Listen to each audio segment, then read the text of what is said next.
دها وبث منهما رجالا كثيرا ونساء واتقوا الله الذي تساءلون به والأرحام إن الله كان عليكم رقيبا يا أيها الذين آمنوا اتقوا الله وقولوا قولا سديدا يصلح لكم أعمالكم ويغفر لكم ذنوبكم ومن يطع الله ورسوله فقد فاز فوزا عظيما أما بعد فإن خير الحديث كتاب الله وخير الهدي هدي محمد صلى الله عليه وسلم وشر الأمور محدثاتها وكل محدثة بدعة وكل بدعة ضلالة وكل ضلالة في النار فأعوذ بالله السميع العليم من الشيطان الرجيم من همزه ونفخه ونفثه بسم الله الرحمن الرحيم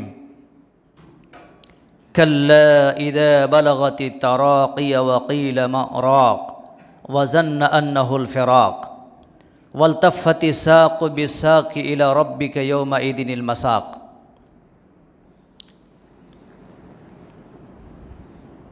ہر قسم کی تعریف، بڑائی اور بزرگی، حمد و ثنا لائق و زیبا ہیں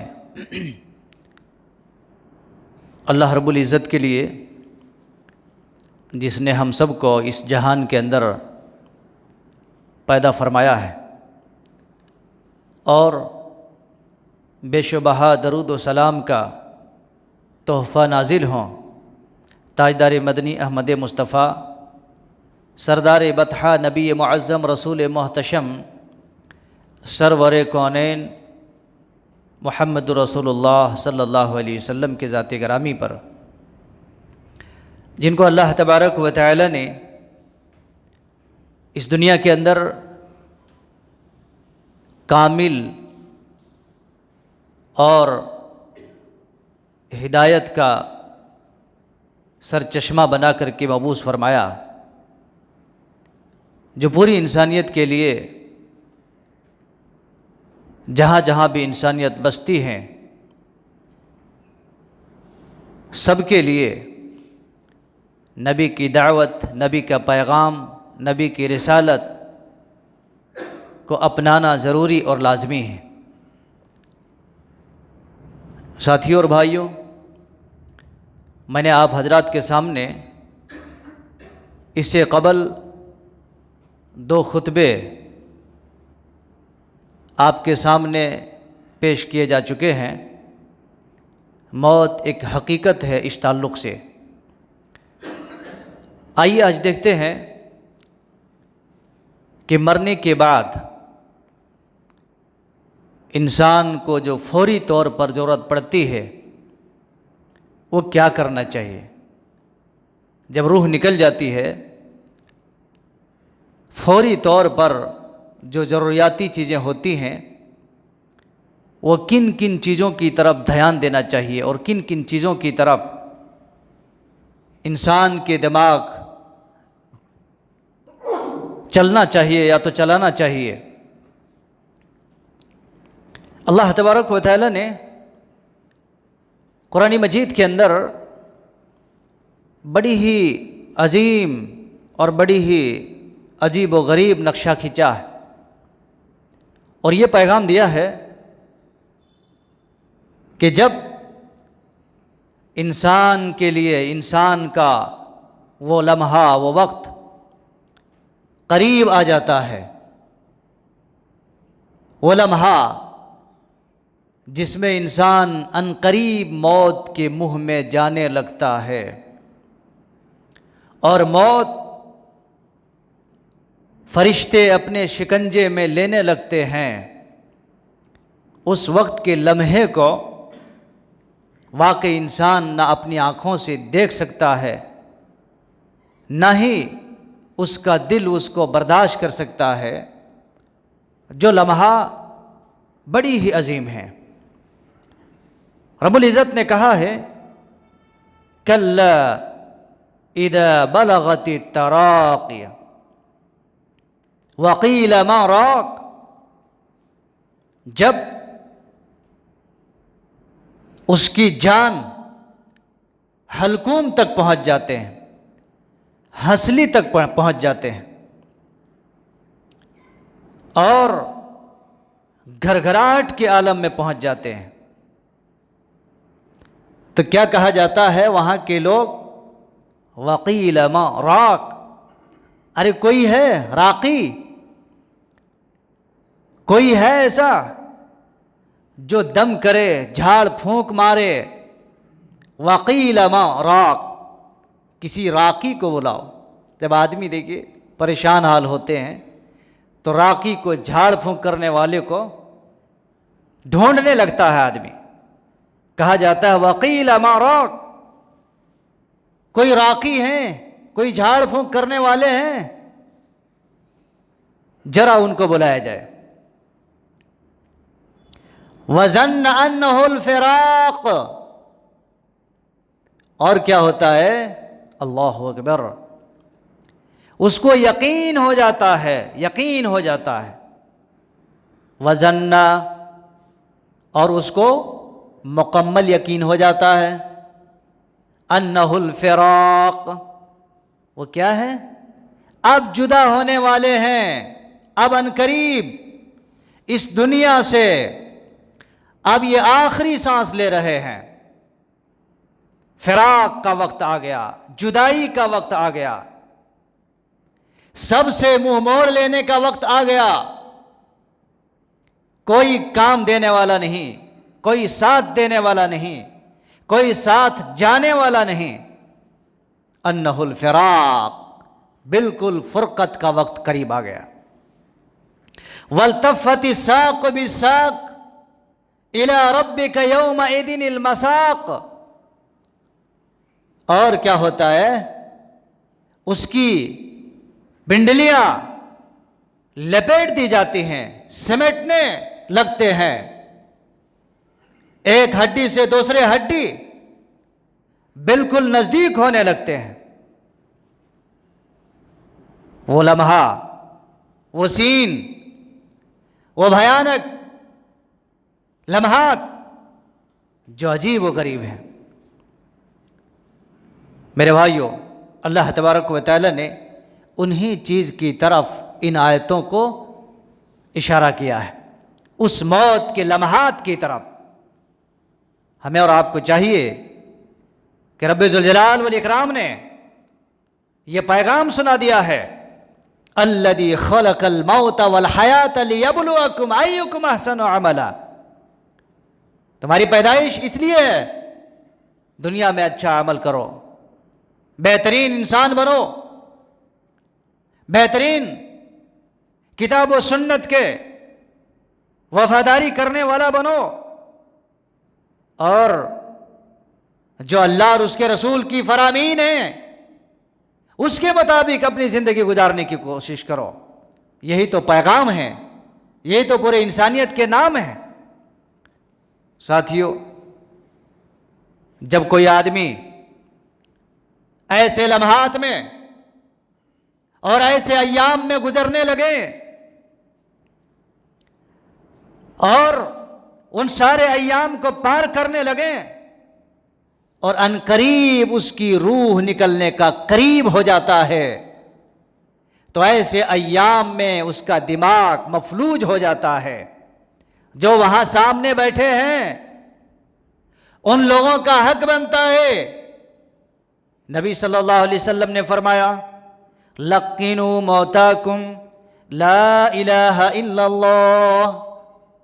جو لوگ وہاں پر بیٹھے ہیں مرنے والے کے قریب، اس کو تلقین کرنا چاہیے، اپنی زبان سے یہ جملہ پڑھنا چاہیے، لا الہ الا اللہ، تاکہ جو آدمی ان قریب مرنے والا ہے وہ مرنے والا آدمی کے دماغ میں یہ آ جائے، اس کی زبان میں یہ جملہ آ جائے، لا الہ الا اللہ۔ کیوں؟ اللہ کے نبی صلی اللہ علیہ وسلم نے فرمایا ہے، من کان آخر کلامہ لا الہ الا اللہ دخل الجنہ۔ جس آدمی کا آخری کلمہ، آخری جملہ، آخری شبد لا الہ الا اللہ، دخل الجنہ، اللہ کے نبی نے فرمایا آخری یہ کلمہ ایسا ہے جو جنت کے اندر داخل کرتا ہے۔ اس لیے دوستو، جو لوگ وہاں بیٹھے ہیں مرنے والے کے قریب ہیں، صرف ڈاکٹروں کے چکر میں، ادھر ادھر بھاگنے کے چکر میں، اس کو بلاؤ اس کو بلاؤ، یہ چکر میں نہیں رہنا، بلکہ اس کو ایسے جملے کی طرف تلقین کرنا ہے جس جملے کی وجہ سے اس کی آخرت بن رہی ہے۔ تو یہ جملہ اللہ کے نبی صلی اللہ علیہ وسلم نے سکھایا ہے۔ اور اگر کوئی آدمی اب یہ سارے مرحلے پار کر گئے، پار کرنے کے بعد جب روح نکل جاتی ہے، آپ صلی اللہ علیہ وسلم نے بیان فرمایا کہ ان الروح، کہ جب روح یعنی ملائکہ فرشتے اس کے پاس آ جاتے ہیں اور جب اس کی روح کو قبض کر لی جاتی ہے، وَإِذَا قُبِضَ، جب روح کو قبض کر لی جاتی ہے، أَتْبَعَهُ الْبَصَرُ، وہ کیا کرتے ہیں؟ یہ آنکھ ہے، فرشتے روح کھینچ کر کے اور آسمان کی طرف لے کر کے چلتے ہیں۔ تو پتہ چلتا ہے روح کھینچنے کے بعد زمین کی طرف نہیں بلکہ آسمان کی طرف لے کے چلے جاتے ہیں۔ کون؟ فرشتہ۔ اس لیے اللہ کے نبی صلی اللہ علیہ وسلم نے یہ پیغام دیا ہے کہ جب بھی کوئی آدمی وفات کر جائے، مر جائے، تو فوری طور پر 2-3 کام جو اہم ہے اس کو بجا لانا چاہیے۔ پہلا کام کیا ہے؟ آپ صلی اللہ علیہ وسلم نے بیان فرمایا، جب ام سلمہ کی روایت ہے، جب ابو سلمہ کا وفات ہو گیا، اللہ کے نبی صلی اللہ علیہ وسلم آئے، فاغمزہ، آپ نے کیا کیا؟ یہ آنکھ جو کھلی ہوئی تھی، آنکھ اس کو قریب کر دیے۔ میرے بھائیو یاد رکھیے گا، جب بھی کوئی انسان مر جاتا ہے تو مرنے کے بعد فوری طور پر اس کا جسم ٹھنڈا نہیں ہوتا، کچھ دیر تک گرم رہتا ہے۔ جی، کچھ دیر تک اس کا باڈی، اس کی جسم گرم ہوا کرتا ہے۔ فوری طور پر اس کی آنکھ ڈھانپ دینا چاہیے، اس کے منہ کو بند کر دینا چاہیے۔ یہ پہلا کام ہے جو فوری طور پر کرنا چاہیے۔ اور اللہ کے نبی صلی اللہ علیہ وسلم نے بیان فرمایا کہ اس لحاظ سے تاکہ جو بھی آدمی اس کو دیکھنے کے لیے آئیں گے وہ دہشت میں نہ پڑ جائیں۔ موت اتنا خوفناک ہے، اتنا بھیانک ہے کہ جب روح نکالی جاتی ہے تو روح نکالنے کے وقت آنکھیں کھلی رہ جاتی ہیں، کیونکہ وہ آنکھ پیچھا کرتی، فرشتے لے کے جاتے رہتے ہیں آسمان کی طرف۔ جب تک فرشتے لے کے جاتے رہتے یہاں تک کہ چھپ نہیں جاتا، تب تک یہ آنکھ پیچھا کرتی ہے، آنکھ بالکل ایسی کھلی ہوئی رہتی ہے۔ آپ کبھی دیکھو، کبھی انسان کو دیکھو، مرنے والوں کو، میرے بھائیوں بہت سارے لوگوں کو آپ نے دفن کر چکے، بہت سارے مرنے والوں کو آپ نے دیکھا ہے، بہت سارے لوگوں کو آپ نے اسی طریقے سے کفن پہنائے ہیں، بہت سارے لوگوں کو آپ نے نہلائے اور غسل دلوائے ہیں اور دیے بھی ہیں، لیکن ان چیزوں کے اوپر غور کرنا چاہیے، غور کیا جاتا ہے۔ اللہ کے نبی نے فرمایا جب فرشتے اس کی روح کھینچ کے لے کے جاتے ہیں تو آنکھ اس کی پیچھا کرتی ہے، فَأَتْبَعَهُ الْبَصَرُ کہا گیا، آنکھیں پیچھا کرتی ہیں۔ جی، تو آنکھ کھلی رہ جاتی ہے۔ جب فرشتے چلے جاتے ہیں آنکھ کی پاور ختم ہو جاتی ہے تو آنکھ کھلی رہ جاتی ہے۔ تو اسی وقت، اسی لمحے میں کیا کرنا؟ اس کی آنکھ کو قریب کر دینا چاہیے اور اس کے منہ کو بھی قریب کر دینا چاہیے۔ جی، اور تیسرا کام اللہ کے نبی صلی اللہ علیہ وسلم نے بیان فرمایا کہ جب اسی طریقے سے ابو سلمہ کا وفات ہو گیا تو کہا اس کی آنکھ بند کرو، اس کے منہ کو بند کر دو اور مردہ آدمی کے اوپر ایک چادر اڑا دو۔ مردہ ہوا، مرے ہوئے آدمی کے اوپر اسی طریقے سے جس کپڑے میں وہ مرا ہے اس کپڑے میں ایسا مت سلاؤ، بلکہ مرے ہوئے آدمی کے اوپر کوئی ایک چادر، کوئی ایک بلینکٹ اڑا دو۔ جو بھی دیکھنے والے ہوں گے وہ چادر ہٹا کر کے اور اس کے چہرے کو دیکھ سکتے ہیں۔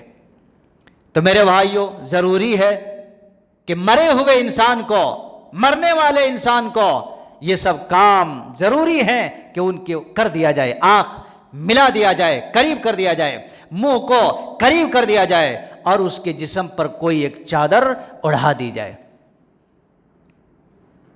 اور یاد رکھیے گا، مرے ہوئے انسان کے پاس فرشتے موجود ہوا کرتے ہیں، اس لیے جو بھی آدمی وہاں پر جو کچھ کہتا ہے، ان الملائکۃ تؤمن، جب بھی کوئی آدمی وہاں پر کوئی جملہ کہتا ہے تو فرشتے آمین کہتے ہیں۔ فرشتے کیا کہتے ہیں؟ آمین۔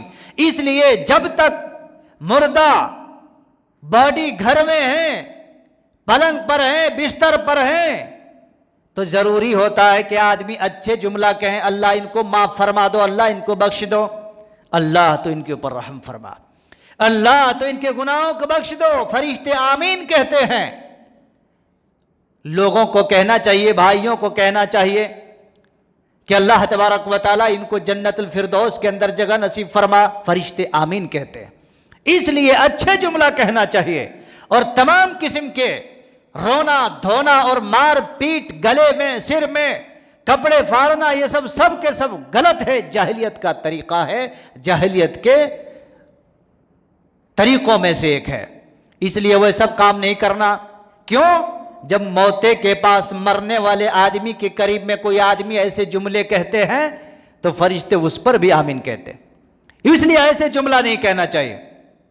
اور ایک چیز یاد رکھیے گا، بہت زیادہ مشہور ہے ہمارے ہندوستان کے اندر اور دوسرے ممالک کے اندر بھی، کہ جب کوئی آدمی مر جاتا ہے تو مرے ہوئے آدمی کے پاس یاسین شریف کی سورے پڑھے جاتے ہیں۔ میرے بھائیوں، اللہ کے نبی صلی اللہ علیہ وسلم، صحابہ کرام، بڑے بڑے اجلہ صحابہ کرام موجود تھے آپ کے پاس، لیکن کسی نے قرآن مجید کی یاسین شریف میں سے کوئی بھی آیت، کوئی بھی ورڈ نہیں پڑھے، تلاوت نہیں کی۔ اور اس طریقے کے جو لوگوں کے اندر پایا جاتا ہے وہ سراسر غلط ہے۔ کوئی بھی حدیث سے ثابت ایسا نہیں ہے کہ مرے ہوئے انسان کے پاس یاسین شریف پڑھا جائے۔ پوری زندگی میں پڑھنے کی توفیق نہیں ہوئی، جب تک سانس، جب تک زندہ تھے پڑھنے کی توفیق نہیں ہوئی۔ مرنے کے بعد قرآن مجید کی تلاوت کی جاتی ہے۔ میرے بھائیو، یہ سب کے سب غلط ہے، یہ غلط ہے کہ مرے ہوئے آدمی کے پاس، اللہ رب العالمین نے کہا میں نے قرآن مردوں کے لیے نہیں، میں نے قرآن زندوں کے لیے اتارا ہے۔ قرآن کس کے لیے اتارا ہے؟ اللہ تعالیٰ نے زندوں کے لیے، مردوں کے واسطے نہیں اتارا ہے۔ اور وہ حدیث صحیح مسلم کی بھی آپ کو یاد ہونی چاہیے۔ آپ صلی اللہ علیہ وسلم نے فرمایا ہے کہ جب انسان مر جاتا ہے تو سارے کے سارے عملوں کا سلسلہ بالکل منقطع ہو جاتا ہے، بالکل ختم ہو جاتا ہے، اینڈ ہو جاتا ہے، سارے اعمال کا سلسلہ بند ہو جاتا ہے، چاہے وہ نماز کی ہو، چاہے وہ تلاوت کا ہو، چاہے وہ کوئی قسم کا ہو۔ الا من ثلاث، صرف 3 چیزیں ہیں جو باقی رہتی ہیں، 3 چیزیں ہیں جو باقی رہتی ہیں۔ تو میرے بھائیو، پتہ چلتا ہے کہ کسی بھی انسان کو، کسی بھی مردہ آدمی کے پاس یاسین شریف کا تلاوت کرنا یہ غلط ہے۔ اور لوگ تو ایسے ہوتے ہیں، جب کوئی آدمی مر جاتا ہے، دیکھو اگربتیاں بھی سلگا دیتے ہیں، پیٹ کے اوپر نمک باندھ دیتے ہیں، پیٹ کے اوپر نمک کپڑے میں باندھ کر کے اور پیٹ پہ رکھتے ہیں۔ میرے بھائیوں، نمک باندھنا، اگربتیاں سلگانا اور اس کے پاس قرآن مجید کی یاسین شریف میں سے، یاسین کی سورت میں سے کوئی آیت اور کوئی سورت تلاوت کرنا، یہ سب کے سب غلط ہے۔ سنو میرے بھائیوں، یہ مسلمانوں میں وہ جہالت ہے، یہ وہ بدعات ہیں جسے احادیث سے ثابت نہیں ہیں، اور لوگ ان چیزوں کو کرتے ہیں، خواتین کے ذریعے سے کرواتے ہیں۔ لہذا ان باتوں کی طرف توجہ دینا، اور مرے ہوئے انسان کے پاس کون کون سا کام کرنا چاہیے اور کون کون سا کام نہیں کرنا چاہیے، یہ ہماری زندگی کے اندر ہمارے نبی محمد رسول اللہ صلی اللہ علیہ وسلم نے سکھایا ہے۔ لہٰذا ان چیزوں سے ہمیں پرہیز کرنا چاہیے، ان چیزوں سے ہمیں بچنا چاہیے۔ اور اسی طریقے سے اللہ کے نبی صلی اللہ علیہ وسلم نے بیان فرمایا ہے، آپ غور کیجئے کہ جب کوئی آدمی مر جاتا ہے تو مر جانے کے بعد جو اس کی تمام ضروریات میں سے یا اس کی ذمہ داریوں میں سے جو چیز سامنے آتی ہے وہ یہ ہے کہ اس آدمی کو غسل دیا جائے، اس آدمی کو غسل دیا جائے۔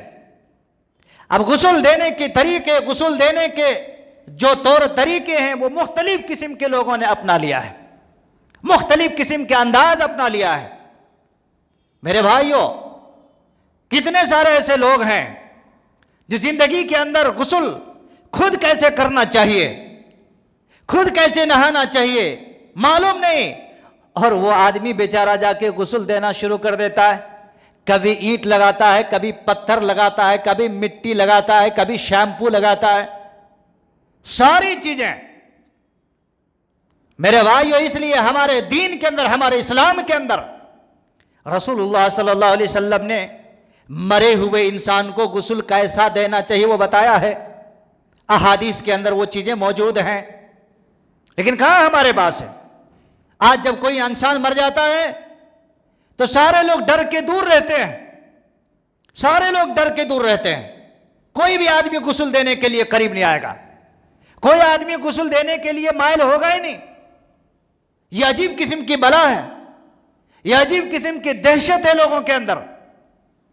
یاد رکھیے گا میرے بھائیو، اللہ کے نبی صلی اللہ علیہ وسلم نے بیان فرمایا ہے کہ جب کسی آدمی کو، خود آپ صلی اللہ علیہ وسلم، ام عطیہ فرماتی ہیں رضی اللہ عنہا کہ جب آپ کی صاحبزادی کا انتقال ہو گیا، نبی صلی اللہ علیہ وسلم کے بیٹی کا جب انتقال ہو گیا اور ہم لوگ جب غسل دینے کے لیے تیاری کرنے لگے اور تیار ہو گئے تو اللہ کے نبی صلی اللہ علیہ وسلم نے فرمایا انہیں غسل دو، انہیں غسل دو، اور آپ نے فرمایا 3 مرتبہ غسل دو، 5 مرتبہ بھی غسل دے سکتے ہیں، 7 مرتبہ بھی غسل دے سکتے ہیں، او اکثر من ذلک، اگر اس سے بھی زیادہ ضرورت پڑے بھی تو دے سکتے ہیں، لیکن کم سے کم 3 مرتبہ غسل دینا چاہیے، کم سے کم 3 مرتبہ غسل دینا چاہیے۔ اللہ کے نبی صلی اللہ علیہ وسلم نے فرمایا کہ جب انہیں غسل دے کر کے تیار کر دو تو مجھے خبر کرو۔ پھر اللہ کے نبی صلی اللہ علیہ وسلم نے فرمایا کہ دیکھو ان کی بالوں کی 3 لٹیں بناؤ۔ کتنے؟ 3 لٹیں بناؤ۔ یہ بال جو ہے پیچھے عورت کی کہا کہ اس کو 3 لٹ بناؤ، 3، اور تینوں آپ صلی اللہ علیہ وسلم نے پشت کی طرف ڈال دیا، یعنی پیٹھ کی طرف ڈال دیا لٹیں بنا کر کے۔ اور یاد رکھنا میرے بھائیو، خود نبی صلی اللہ علیہ وسلم کی یہ حدیث موجود ہے کہ جب آپ صلی اللہ علیہ وسلم کا انتقال ہو گیا، نبی صلی اللہ علیہ وسلم کا انتقال ہو گیا اور آپ کو جب کفن دیا گیا تو کتنے کپڑے؟ 3 کپڑے میں، 3 کپڑے میں کفن دیا گیا، جس میں اللہ کے نبی فرماتے ہیں لیس فیہ امامہ، جس کے اندر نہ کوئی امامہ ہے، ولا قمیص، اور نہ کوئی قمیص ہے، نہ پگڑی ہے، نہ کوئی قمیص ہے، 3 کپڑے میں آپ صلی اللہ علیہ وسلم کو کفن دیا گیا۔ تو پتہ چلتا ہے کہ مرد کے لیے 3 کفن ہے جو اللہ کے نبی صلی اللہ علیہ وسلم کو دیا گیا، جو صحیح حدیث سے ثابت ہے۔ 3 کپڑے۔ کتنے سارے ایسے لوگ ہیں اس کے لیے پگڑی ڈھونڈتے ہیں، اس کے لیے قمیص بناتے ہیں۔ میرے بھائیو، 3 لمبے لمبے کپڑے کٹ کر دیے، بس لپیٹ دیے، ختم، آپ کا کفن ہو گئی، آپ کی ذمہ داری ہو گئی۔ آسان ہے۔ اور یاد رکھیے گا، نبی رحمت صلی اللہ علیہ وسلم نے عورتوں میں اور مردوں کے کفن میں کوئی قسم کی تفریق بیان نہیں کی ہے۔ سارے لوگ ہر قسم کی جاہل، ہر قسم کی بدھو، جس کی زندگی میں خود اپنا کپڑا پہننا نہیں ہوا صحیح طریقے سے نصیب، وہ آدمی فتوے دینا شروع کرتا ہے عورتوں کے لیے 5 کپڑے، مردوں کے لیے 3 کپڑے، ایک کپڑے میں بھی مردے کو دفنایا جا سکتا ہے، ایک کپڑے میں بھی مردے کو لپٹا جا سکتا ہے۔ احد کے میدان میں قتل ہوئے لوگوں کو اللہ کے نبی صلی اللہ علیہ وسلم نے ایک ہی قبر میں کتنے کتنے لوگوں کو دفن کیا۔ میرے بھائیو، جب ایسی ضرورت پڑے، ایسے لمحات آ جائیں تو بالکل کر سکتے ہیں۔ اور یاد رکھیے گا، زندگی کے اندر میاں اور بیوی کا کتنا اہم مول اور کتنا اہم رول ہوا کرتا ہے، لیکن میرے بھائیو، جب کسی بھی عورت کا، اس کا شوہر اگر گزر جائے، یا کسی بھی مرد کا اگر اس کی بیوی گزر جائے، تو اتنا درار پیدا کر دیتے ہیں جس کی کوئی حد نہیں، جس کی کوئی جو ہے طریقہ نہیں، جس کا کوئی لمٹ نہیں، لوگوں کو دور کر دیا جاتا ہے۔ یاد رکھو میرے بھائیوں، اللہ کے نبی صلی اللہ علیہ وسلم کی سب سے پیاری اور سب سے لخت جگر بیٹی، اللہ کے نبی صلی اللہ علیہ وسلم کی بیٹی حضرت فاطمہ رضی اللہ عنہا، انہوں نے وصیت کی تھی کس کو؟ اپنے شوہر حضرت علی رضی اللہ عنہ کو وصیت کی تھی کہ اگر میں مر گئی تو آپ ہی غسل دینا مجھے۔ جب نبی صلی اللہ علیہ وسلم کی بیٹی اس دنیا سے وفات کر گئی، سنیے گا غور سے میرے بھائیو، ہم میں اور آپ میں سے کسی نے ایسا نہیں کیا آج تک۔ دنیا کی ساری سنتوں کے لیے انسان بہت کچھ کرتا ہے اور کر گزرتا ہے، لیکن آج تک کسی کو یہ توفیق نہیں ہوئی کہ اپنی زندگی میں اگر کسی کی بیوی کا انتقال ہو جائے تو خود اپنے ہاتھوں سے میرے بھائیو غسل دے دے۔ یہ توفیق نہیں ہوئی، یہ ہونا چاہیے۔ نبی کی بیٹی نے علی رضی اللہ عنہ کو یہ وصیت کی تھی اپنی زندگی میں کہ جب میری موت ہو گئی تو اے علی آپ ہی غسل دینا۔ نبی کے داماد حضرت علی رضی اللہ عنہ نے اپنی بیوی فاطمہ رضی اللہ عنہا کو غسل دیا، کیونکہ اپنی زندگی کی وصیت پوری کرنا ضروری اور لازمی ہے۔ اس میں 2 بات ثابت ہو گئی، ایک تو وصیت کیے ہوئے کے مطابق غسل دیا، اور دوسری بات یہ بھی ثابت ہو گئی کہ مرد اپنی گزرے ہوئے، وفات کیے ہوئے بیوی کو غسل دے سکتا ہے، اور شوق سے دینا چاہیے میرے بھائیوں، دل سے خوشی سے دینی چاہیے کہ میری زندگی کی آخری لمحات تک میری بیوی میرے ساتھ رہی، اور اگر ہم نے اس کو آخری جو طور و طریقوں کے ساتھ ہم نے ان کو رخصت کی ہے تو اپنے ہاتھوں سے غسل دے کر کے کیا۔ میرے بھائیوں، کوئی آر نہیں، کوئی قسم کی کراہیت نہیں۔ لوگ کہتے ہیں لوگ کیا کہیں گے، ارے لوگ تو آپ غسل نہیں دیں گے پھر بھی آپ کو تانے ماریں گے، اگر آپ غسل دیں گے پھر بھی تانے ماریں گے کہ کتنا زن مرید ہے، مرنے کے بعد بھی بیوی کو نہیں چھوڑا اور اپنے ہاتھوں سے غسل دیا۔ میں کہتا ہوں لوگوں کے بات پر لات مارو، ہمارے نبی محمد رسول اللہ صلی اللہ علیہ وسلم کی حدیثوں پر قربان جاؤ میرے بھائی۔ اس لیے ضروری ہے جب بھی کسی کی بیوی اگر انتقال کر جائے تو آپ کا حق بنتا آپ اپنے ہاتھوں سے اس کو غسل دے سکتے ہیں، صحیح حدیث سے ثابت ہے۔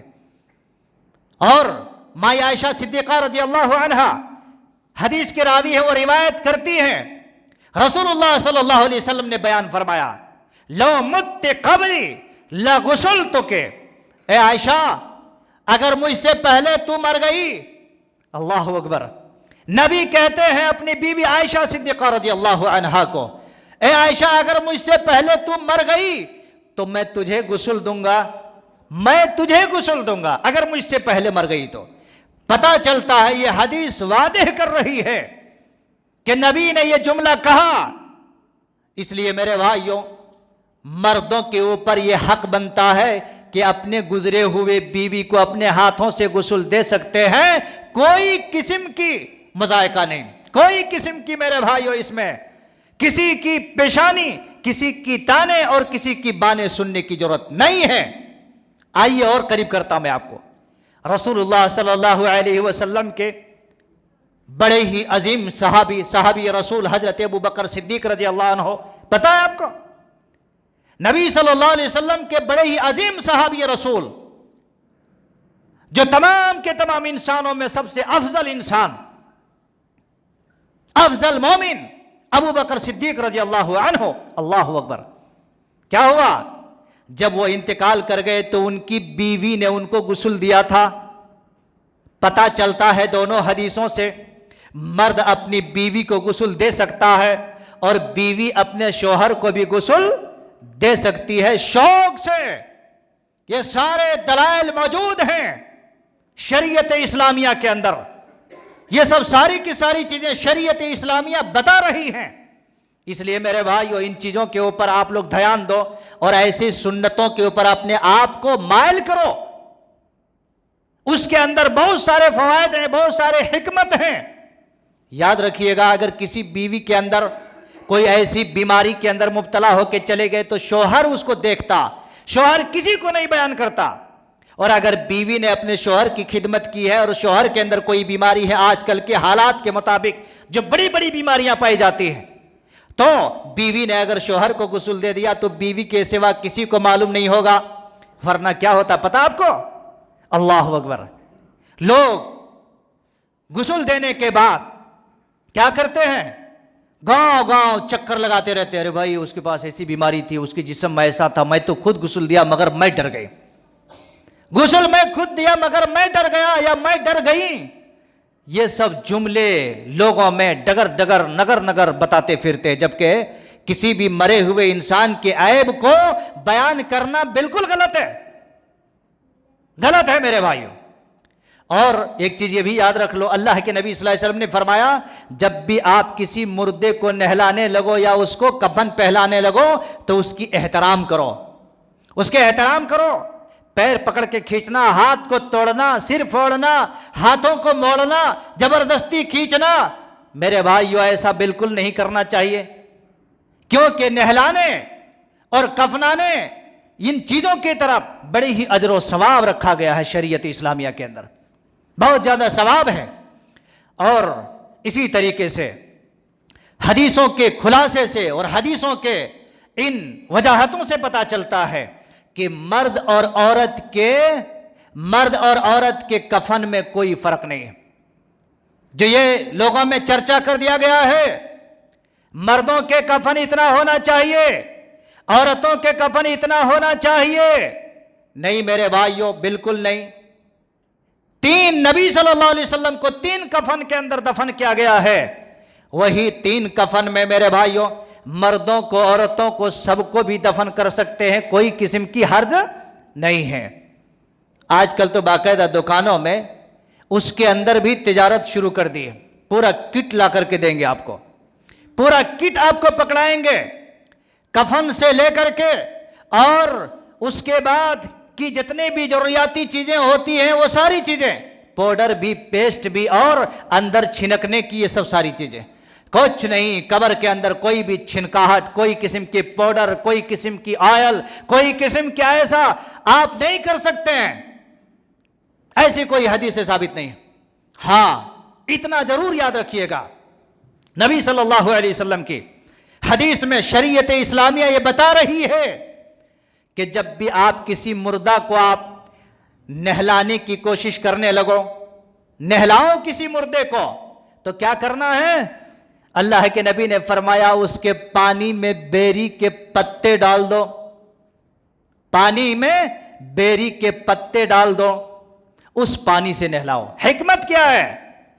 جب بھی کوئی آدمی مر جاتا ہے تو اس کے جسم اکڑ جاتے ہیں، تو بیری کے پتے کے اندر یہ حکمت ہے، جو پانی کنکنا کرتے ہیں تو فوراً اس کی باڈی کیا ہے؟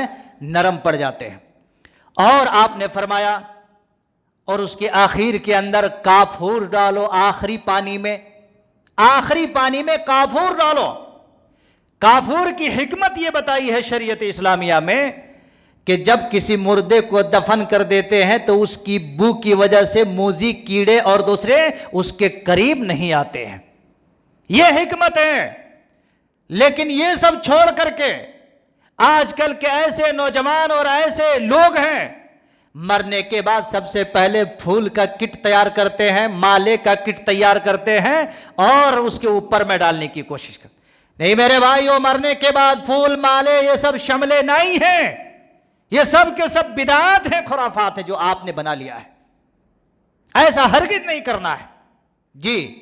اور یاد رکھیے گا میرے بھائیو، اللہ کے نبی صلی اللہ علیہ وسلم نے چلتے ہوئے یہ بھی فرمایا کہ جب مر گیا آنکھ بند کر دیے، چادر اوڑھا دیے، اس کے بعد اس کو نہلا دیے، اس کو کفن بھی پہنا دیے، یہ سب کچھ ہو گیا۔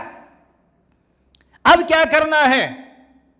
اب کرنا یہ ہے، آپ صلی اللہ علیہ وسلم نے فرمایا کہ اس کی جنازے کو بھی پڑھو، اس کے جنازے کو بھی پڑھو، جنازہ اس کو پڑھنا ہے جی، اس کے لیے جنازے کی تیاری کرنی ہے۔ تو یاد رکھیے گا، جنازہ اور کفن اور دفن ان چیزوں کے اندر شرکت کرنا مسلمانوں کے لیے حق بتایا گیا ہے۔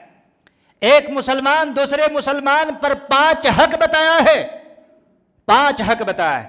سلام کا جواب دو، بیمار ہو جائے عیادت کرو، بیمار ہو جائے تو عیادت کرو، ان کے پاس جاؤ، اور اسی طریقے سے جب دعوت دے تو دعوت قبول کرو، دعوت تو قبول بالکل کرنا ہی کرنا ہے۔ دعوت کے قبول کرنے میں کوئی سمجھوتا نہیں ہے، کوئی بھی دعوت ہو، 11ویں کی دعوت ہو، 11ویں کی دعوت ہو، ساری دعوت ماشاءاللہ قبول۔ میرے بھائیو، سنت کی دعوت اس کو قبول کرو آپ۔ اور اسی طریقے سے جب کوئی آدمی مر جائے تو اس کی جنازے میں شرکت کرو، اس کے جنازے میں شرکت کرو۔ میرے بھائیو، اس میں وہ فلاں آدمی ہے، وہ بڑے دھارکاری تھے، وہ بڑے تجارت مند تھے، وہ بڑے آدمی تھے، یہ نیت ہے، گئے کام سے اب ثواب سے۔ اللہ کے نبی نے فرمایا اگر کوئی آدمی جنازے میں اور اگر کوئی آدمی دفن میں دونوں کے اندر شرکت فرماتے ہیں تو آپ نے فرمایا جبلین عظیمین، 2 بڑے بڑے پہاڑوں کے مطابق اس کو ثواب ملتا ہے۔ قیراتن کہا ہے اور قیراتین کہا گیا ہے۔ صحابہ نے پوچھا اللہ کے نبی یہ قیرات کیا ہے؟ کہہ رہے بھائی نہیں دیکھتے ہو یہاں پر احد پہاڑ نہیں دیکھتے ہو؟ احد پہاڑ کی 2 بڑے بڑے پہاڑوں کی جیسے ثواب ملتا ہے اس کو۔ کیا آدمی بس مسجد سے نکل کے 4 قدم کاندھا دے دیا پھر پلٹ کر کے بھاگ گئے، یہ ثواب؟ 2 بڑے بڑے پہاڑ جس میں آپ کا 1 روپیہ خرچہ نہیں ہوتا، جس میں آپ کے 1 اٹھنی خرچ نہیں ہوتی ہے، اتنا بڑا ثواب چھوڑ کر کے لوگ بھاگ جاتے ہیں، مصروف دکان مکان میں بزی ہیں، بیست ہیں۔ میرے بھائیو یاد رکھیے گا یہ بڑی عظیم پیغام ہے، اس لیے جنازے میں اور کفن میں شرکت کرنا، دفن میں شرکت کرنا ایک مومنوں کی پہچان ہے، تمہارے لیے بہت بڑا اجر و ثواب ہے۔ اور اللہ کے نبی صلی اللہ علیہ وسلم نے یہ بھی پیغام دیا ہے کہ جب بھی کسی جنازے کو پڑھاتے تھے آپ تو جنازے میں کیا کرتے تھے؟ وَكَبَّرَ تَكْبِيرًا أَرْبَعًا، 4 تکبیریں کہا کرتے تھے۔ کتنے؟ 4 تکبیریں، پہلی تکبیر، دوسری تکبیر، تیسری اور چوتھی۔ 4 تکبیروں میں آپ رفع الیدین کر سکتے ہیں، اللہ اکبر کرتے ہوئے پہلی تکبیر کی دعا، دوسری تکبیر، تیسری تکبیر کی دعا اور چوتھی تکبیر کے بعد سلام پھیر سکتے ہیں، دونوں طرف سلام پھیر سکتے ہیں، اور ایک طرف بھی سلام پھیریں گے سیدھے جانب تو بھی چلے گا۔ یہ جنازے کے لیے ہے۔ اور یاد رکھیے گا رسول اللہ صلی اللہ علیہ وسلم نے بیان فرمایا ہے، شریعت اسلامیہ یہ پیغام دے رہی ہے، اللہ اکبر، کہ جس آدمی کے جنازے میں فَيَقُومُونَ 40 رِجَالًا، 40 آدمی شرکت اگر فرما دے، 40 آدمی لا یشرکون باللہ شیئا، اللہ اکبر، 40 آدمی اگر کسی کے جنازے میں شرکت کر دے، وہ لوگ اللہ کے ذات کے ساتھ، اللہ کے صفات کے ساتھ، اللہ کے توحید اور ربوبیت میں کوئی قسم کی شرکت نہ کرتا ہو، شریک نہ کرتا ہو، فَشَفَّاهُمُ اللَّهُ، تو اللہ تبارک و تعالیٰ اس کو شفاعت کر دیتا ہے۔ اللہ اکبر، کتنی بڑی چیز ہے۔ 40 موحدین جس کی جنازہ پڑھ دے، اگر جس کی جنازہ پڑھ دے میرے بھائیوں، تو اللہ تبارک و تعالیٰ اس آدمی کی شفاعت کر دیتا ہے۔ اور بعض روایت میں ہے 5 تکبیرات آپ نے کہی ہیں، 6 تکبیرات کا بھی ذکر آتا ہے، لیکن زیادہ سے زیادہ عمل میں جو آتا ہے 4 تکبیریں ہیں۔ تو یاد رکھیے گا، جنازے کے اندر بہت زیادہ بھیڑ بھڑکا ہونا یہ اس کی شفاعت کی دلیل نہیں ہے۔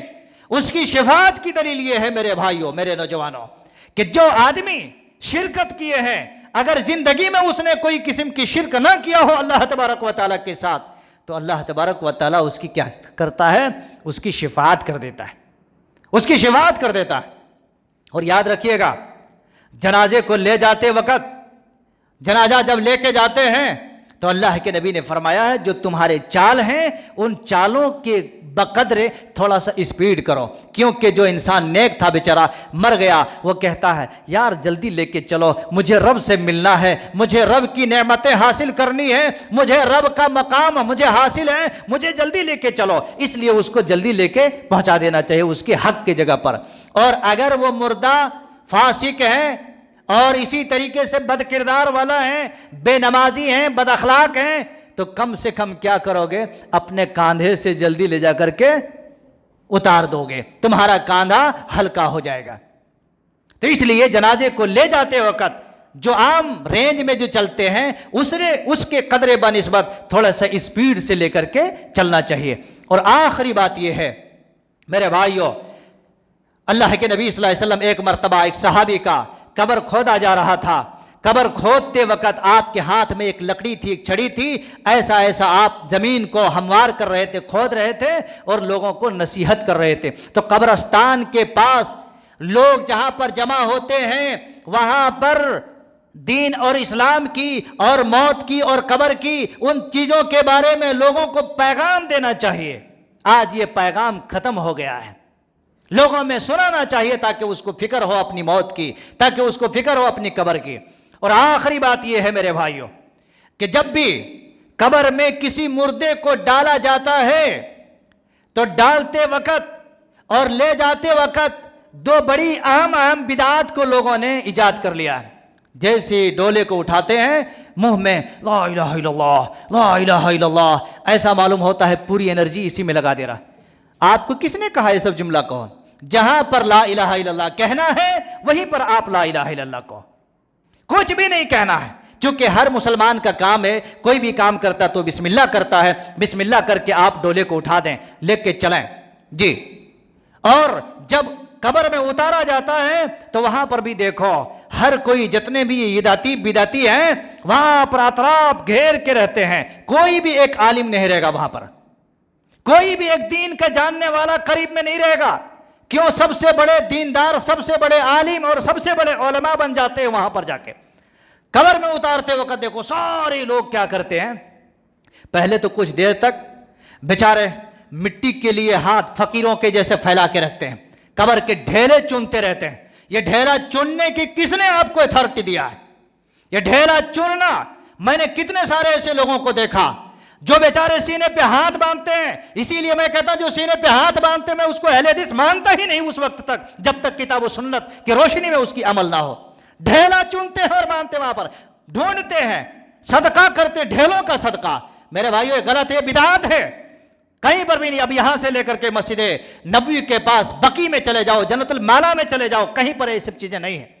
بس چند لوگ جاتے ہیں، رکھ دیے نیچے، مٹی ڈال دیے، خلاص ہو گیا جی۔ لہذا ڈھیلوں کا چننا اور ڈھیلوں کو ڈالنا یہ کتاب و سنت میں ثابت نہیں ہے۔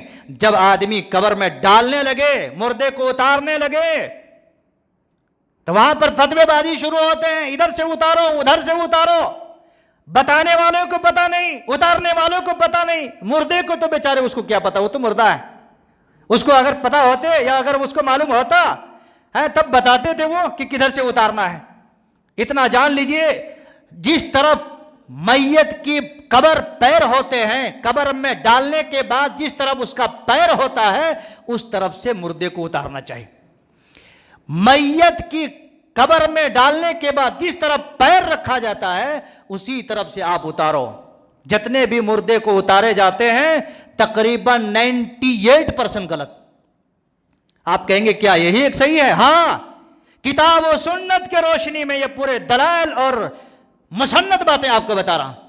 میرے بھائی یہ سب ہیں، مر گئے تو بس لے جا کے ڈال دو، نہیں، سارے ترکیبات ہیں، اور جب ڈالنے لگتے ہیں، اتارنے لگتے ہیں مردے کو، تو بس صرف ایک ہی جملہ کہنا ہے، وہاں پر منہا خلقناکم ومنہا نعیدکم ومنہا نخرجکم تارۃ اخری، یہ سب کہنے کی ضرورت نہیں، لوگ اس کو یاد کرتے ہیں، جیسے ڈالنے لگتے ہیں یہی جملہ اور قرآن مجید کی آیت پڑھنا شروع کر دیتے ہیں۔ کس نے کہا آپ کو یہ پڑھا؟ بس بسم اللہ وعلی ملت رسول اللہ، اللہ اکبر، بسم اللہ وعلی ملت رسول اللہ، جب آپ ڈالتے ہیں یہ کہتے ہوئے ڈال دو۔ اور اللہ کے نبی صلی اللہ علیہ وسلم نے فرمایا ہے کہ مردے کو ڈالنے کے بعد یہ تعلیم دیا ہے، یہ حق دیا ہے کہ 3 لپ، لوگ کیا کرتے ایک مٹھی ڈالے ایسا، دوسرا ہاتھ کیا ہوا، جب تک دونوں ہاتھ زندہ ہے دونوں ہاتھ لپ لے کر کے مٹی ڈالو، ڈالنے کے بعد اس کے بعد میرے بھائی وہاں سے رخصت ہو جاؤ آپ۔ لیکن بیچارے کتنے ایسے لوگ ہیں وہاں جاتے ہیں جیسے ڈال دیتے ہیں چلنے لگتے ہیں۔ ڈالنے کے بعد نبی صلی اللہ علیہ وسلم مردے کو قبر میں ڈالنے کے بعد، اس کی قبر کو درست کرنے کے بعد، اللہ کے نبی صلی اللہ علیہ وسلم بیان کرتے تھے اس آدمی کے لیے تم ثابت قدمی کی دعا کرو، پتا ہے اس کے پاس ابھی منکر اور نکیر آئیں گے، اٹھا کے بیٹھا دیں گے، اس کے پاس 3 سوال ہوں گے، اور 3 سوال میں پورے 60 سال اس کی نظر آ جائے گی۔ 3 سوال ہوں گے، 3 سوالوں میں 60 سال میں وہ کیا کیا تھا، کتنے ہوشیاری کے کام کیے تھے، کتنے کاروبار کیے تھے، ساری چیزیں اس کو ابھی 3 منٹ میں سمجھ میں آ جائے گا۔ اس لیے میرے بھائیوں اس آدمی کے لیے تم ثابت قدمی کی دعا کرو۔ اللہ اکبر، صحیح حدیث میں ثابت ہے، حضرت سعد بن معاذ رضی اللہ عنہ، ایک حدیث بتا کر کے میں اپنی بات ختم کیے دیتا۔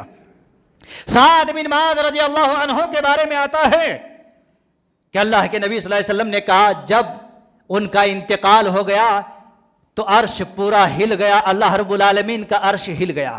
جس دن ان کا انتقال ہوا سعد بن معاذ رضی اللہ عنہ، پورا عرش ہل گیا، اور اللہ کے نبی کہتے ہیں وہ فتحت السماء، اور ان کے لیے آسمان کے دروازے کھول دیے گئے، آسمان کے دروازے کھول دیے گئے۔ وَشَهِدَ لَهُ 70,000 مِّنَ الْمَلَائِكَةِ، اور ان کے جنازے میں 70,000 فرشتوں نے شرکت کی تھی۔ کتنے؟ 70 نہیں، 70,000 فرشتوں نے شرکت کی تھی۔ سعد بن معاذ رضی اللہ عنہ کے تعلق سے آتا ہے۔ پھر اللہ کے نبی صلی اللہ علیہ وسلم کہتے ہیں کہ پھر بھی ان کے قبر کو ایسا دبوچ دیا گیا، قبر کو ایسا دبوچ دیا گیا، پھر اللہ تبارک و تعالیٰ نے ان کی قبر کو چھوڑ دیا۔ نبی صلی اللہ علیہ وسلم اسی لیے کہا لوگوں جب بھی تم کسی کو دفن کرو، دفن کرنے کے بعد بھاگنے مت لگو، ان کے لیے دعائے خیر کرو، ان کے ثابت قدمی کی دعا کرو، ان کے لیے مغفرت کی دعا کرو۔ لیکن آج کہاں ہے؟ قبرستان میں لوگوں کو بھی فکر نہیں آتی ہے، مردے کو دفن کرنے میں بھی فکر نہیں آتی ہے، مردے کو کفنانے میں فکر نہیں آتی ہے، مردے کو دفنانے میں فکر نہیں آتی ہے، ڈولے کو کاندھے سے لے کے جانے میں بھی فکر نہیں آتی ہے۔ میرے بھائیو آؤ حدیث کی طرف، آؤ رسول اللہ صلی اللہ علیہ وسلم کے پیغام کی طرف، آؤ قرآن سنت کی طرف، تاکہ آپ کو پتا چلے کہ ہم زندہ قوم ہیں، زندہ دل والے ہیں۔ میرے بھائیو مردہ بن بن کر کے زندگی جینا یہ مسلمانوں کا کام نہیں ہے۔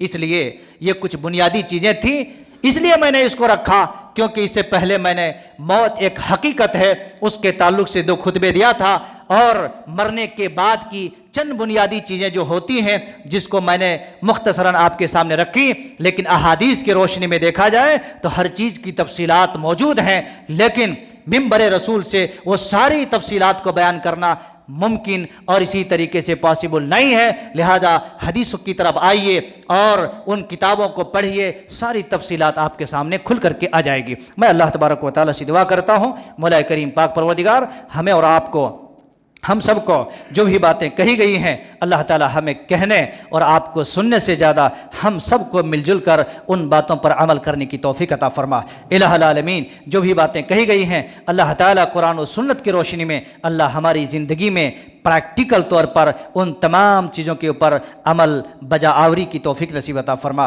الہ العالمین ہمارے بھائیوں کو، بچوں کو، خواتین کو ان چیزوں کی طرف توجہ دینے کی توفیق عطا فرما۔ رب العالمین جو گزر گئے ہیں اللہ انہیں کروٹ کروٹ جنت نصیب عطا فرما۔ رب العالمین جو بستر مرگ پر ہیں اللہ تعالیٰ انہیں شفائے کاملہ عاجلہ نصیب عطا فرما۔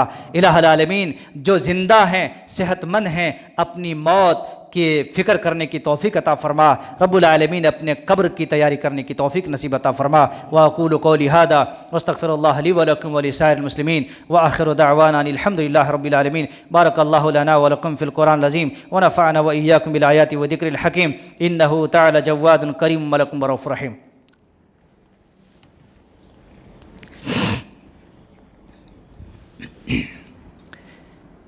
الحمد للہ رب العالمین وعلی آلہ واصحابہ اجمعین، اما بعد، اعوذ باللہ من الشیطان الرجیم، بسم اللہ الرحمن الرحیم۔ ان اللہ وملائکتہ یصلون علی النبی یا ایہا الذین آمنوا صلوا علیہ وسلموا تسلیما۔